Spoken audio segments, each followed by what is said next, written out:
మనందరి ఇంట్లో ఈవిడ కూడా ఒకరు అనే ఫీలింగ్ కలిగించేటువంటి రోహిణి గారికి ఇప్పుడు సాదరంగా ఆహ్వానం పలికేస్తున్నాం వేదికపైకి.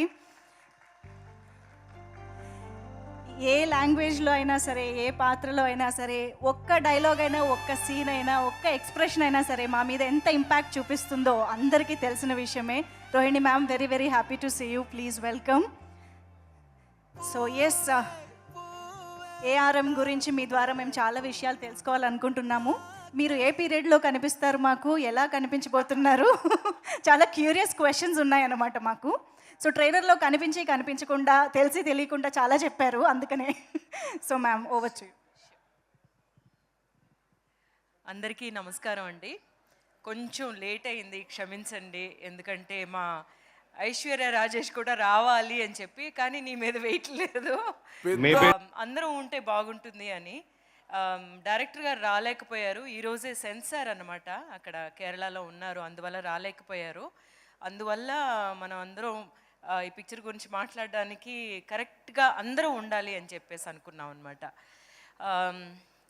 మలయాళం పిక్చర్ల గురించి అందరూ ఎదురు చూస్తున్న అటువంటి పిక్చర్లే మలయాళంలో చేస్తున్నారు ఈ మధ్యన. అందులోనూ టొవినో పిక్చర్స్ మీరు అందరూ ఎట్లాంటి పిక్చర్స్ తను చేస్తున్నారు, అవన్నీ ఏమో ఒక భాష ఆ ఒక పరిధిలో ఉండిపోవటం లేదు.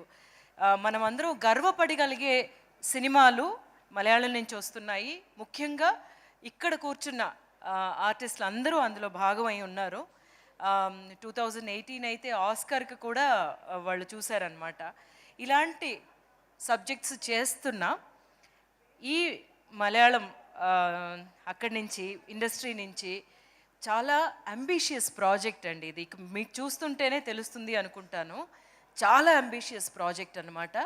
ఒక కొత్త డైరెక్టర్ అని చెప్పి అనుకున్నా కూడా ఆయన 8 సంవత్సరాలు ఈ పిక్చర్ గురించి, అంటే అంతకుముందు ఈ కథ మీద కూర్చుని ఆయన డైరెక్ట్ చేయాలి అనుకున్నదంతా చాలా పెద్ద జర్నీ అయి ఉంటుంది. కానీ ఈ పిక్చర్ వర్క్ చేయడం స్టార్ట్ చేసి, ఆయన కథ మీద వర్క్ చేయడం స్టార్ట్ చేసి 8 సంవత్సరాలుగా చేస్తున్నారు ఆయన. కానీ ఇట్లాంటి ఒక 3 కాలాలు అనే ఒక కథని తీసుకోవడం, ఆ కథ ఒక కథానాయకుడు డెఫినెట్గా తన భుజాల మీద భరించగలడు అనే ఒక ఆర్టిస్ట్ని నమ్మడం. కానీ ఇదేమో ఇంకొంచెం టైం పట్టడం ఈ పిక్చర్కి మంచిదయ్యింది అనే అనుకుంటున్నాం అనమాట.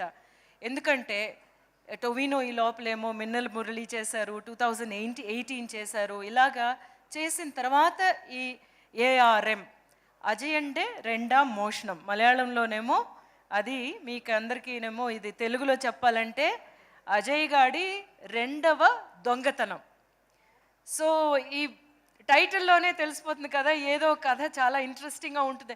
అదేంటి అయితే మొదటి దొంగతనం ఏమిటి, రెండవ దొంగతనం మాత్రమే చెప్పడం ఏంటి, దీంతో మానేస్తాడా, ఇది అదనమాట.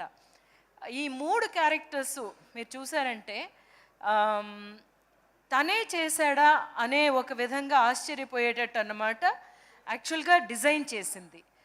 అంటే రూపం మాత్రమే కాదు, ఒక్కొక్క క్యారెక్టరైజేషన్ అన్నమాట. ఆ క్యారెక్టర్ కథ జరుగుతున్న కాలం వేరే అయినా సరే, ఆ క్యారెక్టర్ తత్వం ఉంది కదా, అది చాలా చాలా డిఫరెంట్ అనమాట. అంత ఎంటర్టైనింగ్గాను ఉంటుంది, మనల్ని ఏమో అలరించే క్యారెక్టరైజేషన్స్ ఉన్నాయి అందులో. యాక్చువల్గా చూసుకుంటే అజయన్ క్యారెక్టర్ ఏమో చాలా పాపం. ఈ అజయన్ క్యారెక్టర్ అనమాట నా కొడుకు, ఓకేనా. కానీ ఇదే మన టొవినో చేసిన ఇంకొక క్యారెక్టరు మా నాన్న, అలాగే ఇంకొక టొవినో మా తాత. సో కథ చూడండి అట్లా వస్తుందన్నమాట. నేను మా నాన్నని ఎంతో ఇష్టపడి, నా కళ్ళ ముందే కొన్ని విషయాలు జరుగుతాయి చిన్నపిల్లగా ఉన్నప్పుడు. అందువల్ల ఈ మదర్ క్యారెక్టర్ ఎట్లాగా తయారవుతుంది, తిన క్యారెక్టర్ ఎలాగా వీటినన్నిటినీ సహించుకుంటూ తన కొడుకుని ఎలా పెంచింది, తన కొడుకు ఎలా ఉండాలి అనుకుంటూ ఈ అజయన్ని పెంచుతున్నాను అనమాట. సో అజయన్ పాపం యాక్చువల్గా ఈ 3 క్యారెక్టర్లోని. సో ఇలాంటి ఒక కథ వినగానే నేను అనుకున్నాను, బా ఇంత మంచి కథ ఒక్క భాగంలో చెప్పగలరా అంటే, ముందేమో 2 భాగాలు అది ఇది అన్నారు, కానీ చాలా చాలా చాలా ఇంట్రెస్టింగ్గా ఈ కథ వెళ్ళడానికి అంత ఉందన్నమాట. సో ఈ 3 క్యారెక్టర్స్ కోసం టొవినో తన్ను తానే ఎట్లా తయారు చేసుకున్నాడు, కళరిపయట్టు అనే ఒక ఇది ఉంది కదా, దాన్ని ఎంత తను నేర్చుకున్నాడు, ప్రాక్టీస్ చేశారు. ఆయన మాత్రమే కాదు, ఇందులో చేసిన చాలామంది ఆర్టిస్టులు ప్రాక్టీస్ చేసి చాలా పర్ఫెక్షనిస్ట్ అనమాట. జితిన్ ఇక్కడ లేరు. ఒక్కొక్క విషయం, జితిన్ సినిమాటోగ్రాఫర్, జోమోన్, సుజిత్ ఏమో రైటర్ అండి. వీళ్ళందరూ తర్వాత చాలా ఉన్నారు డైరెక్షన్ డిపార్ట్మెంట్ సైడ్ను కూడా. ఇంత పెద్ద కథ అనుకుంటున్నాం కదా, కానీ చాలా ఈజీగా చేసేసినట్టు చేశారు. అలా చేయడానికి కారణం ఏంటంటే వాళ్ళు చేసిన హోంవర్క్ అనమాట. అక్కడ ఏ కన్ఫ్యూజను లేదు. షూటింగ్కి వెళ్ళామంటే మన భాగం మనం కరెక్ట్గా చేస్తే చాలు, వాళ్ళు చాలా క్లియర్గా ఉన్నారు అనేది. ఇక్కడ మీరు చూస్తున్న visuals, it is not even 0.1% అనమాట పిక్చర్లో ఉండే విజువల్స్. ఇలాంటి ఒక అంబిషియస్ ఫిల్ము, ఇలాంటి ఒక గొప్ప ఫిల్మ్ ఇందులోనూ ఈ కథలన్నీ మనకి తీసుకురావడం అనేది తెలుగులోనూ మాత్రమే కాదు, అందరికీ ఇది చాలా ఎంటర్టైనింగ్ ఫిల్మ్ అనమాట. అంత కామెడీ ఉంటుంది అందులోని. నాకు చాలా చాలా ఇష్టమైన క్యారెక్టర్ ఏంటంటే ఆ మణియన్ క్యారెక్టర్ అనమాట. ఎవరంటే మా నాన్నగారు. నాన్నగారు అంటే అందరికీ ఇష్టం అన్నట్టు. చాలా చాలా ఎంటర్టైనింగ్గా ఉంటుంది. అందులో యాక్ట్ చేసిన మిగతా యాక్టర్స్ అందరూ చూస్తుంటే వాళ్ళ వాళ్ళ భాగాలు, Aishwarya Rajesh of course she does justice to any character she takes up. And Kriti, my dear Kriti ఎంత అందంగా ఉంది. అది మాత్రమే కాదు, తన పాత్ర ద్వారా జరిగే విషయాలు చాలా ఉంటాయి. అలాగే హరీష్ గారి క్యారెక్టర్ ఏమో చాలా రఫ్గా ఉంటాను మిగతా పిక్చర్లో అంటారు ఆయన, కానీ ఈ పిక్చర్లో చాలా సాఫ్ట్గా ఉంటాను అంటున్నారు. ఆయన ఎంత సాఫ్టే, మామూలుగా చూసుకుంటుంటే ఎట్లాగా ఆయన సినిమాల్లో ఆయన చేత రఫ్ క్యారెక్టర్స్ చేయిస్తున్నారు అనిపిస్తుంది. వీటికి అన్నిటికంటేనండి ఇది ఒక వర్క్ ఆఫ్ ఆర్ట్ అనే మనం చాలా గర్వంగా చెప్పుకోగలిగే ఒక ఫిల్మ్ అనమాట. It's a work of art. It's not just one movie, ఒక కమర్షియల్ ఫిల్మ్ అనేది కాదు. సో అందులోని ప్రతి దాన్ని తీర్చిదిద్ది మీ ముందుకు తీసుకొస్తున్నారు. 12th రిలీజ్ అవుతుంది. ముఖ్యంగానేమో 3Dలో కొన్ని పిక్చర్స్ మనం చిన్నప్పుడు చూసుంటాము. అంటే మా చిన్నప్పుడు మేము చూసిన పిక్చర్లు మీరు అందరూ పుట్టుంటారు. అంటే టొవినో అప్పటికేమో పుట్టలేదు అన్నాడు అనమాట. మై డియర్ కుట్టి చాతానని ఒక పిక్చర్ వచ్చింది కదా ఆ టైంకి.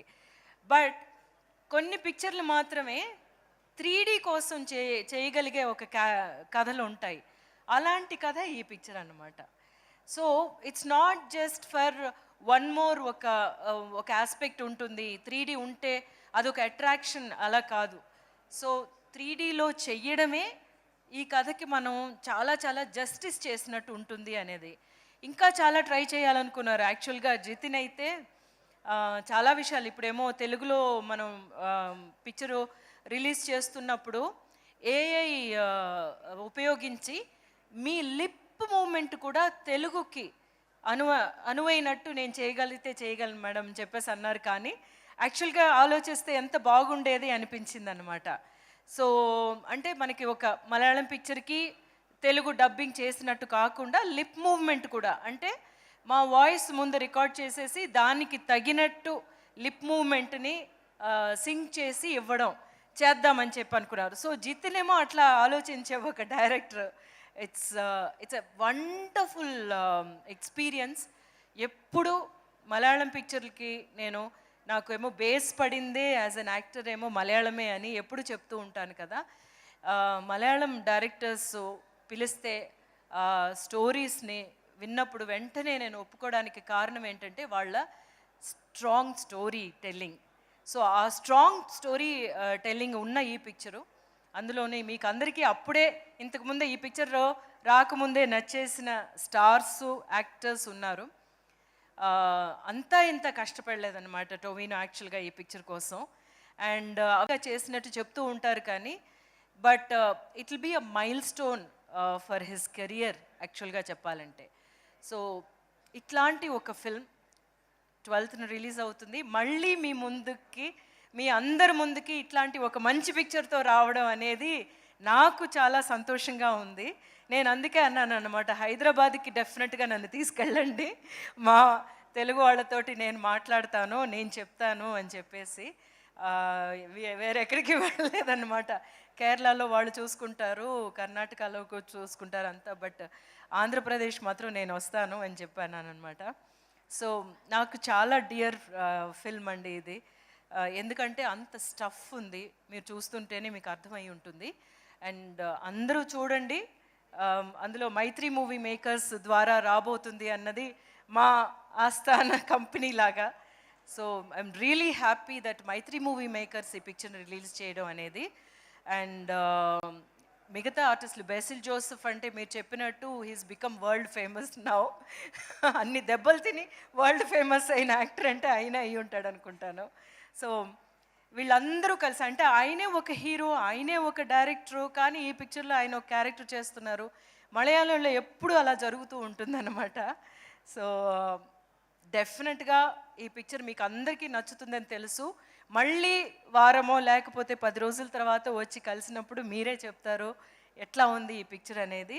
And enjoy yourself and you're in for a treat అనమాట. ఇప్పుడు ఓణంకి రిలీజ్ అవుతుంది. ఓణం సద్య గురించి మీరు అందరూ వినుంటారు కదా, the best spread of feast. అట్లాంటి ఒక ఫీస్ట్ మీకు అందరికీ కేరళ నుంచి ప్రత్యేకంగా తయారు చేయబడి 12th మీకు మీ ముందుకు రాబోతుంది. And love to all the technicians and actors who have taken part. They have really worked so hard. I know how difficult it was because మేము షూట్ చేసిన లొకేషన్స్లోని వైర్లు ఏమీ తెలియకూడదు, అంటే మాకు చాలా పెద్ద లొకేషన్ కావాలన్నమాట. ఆ ఊరే వీళ్ళు క్రియేట్ చేశారు. అలాగే ఒక తిరునాళ్ళలాగా, ఫెస్టివల్ లాగా క్రియేట్ చేయడానికి దగ్గరేమో 2000 ఆర్టిస్టులు రావాల్సి వచ్చింది, జూనియర్ ఆర్టిస్టులు.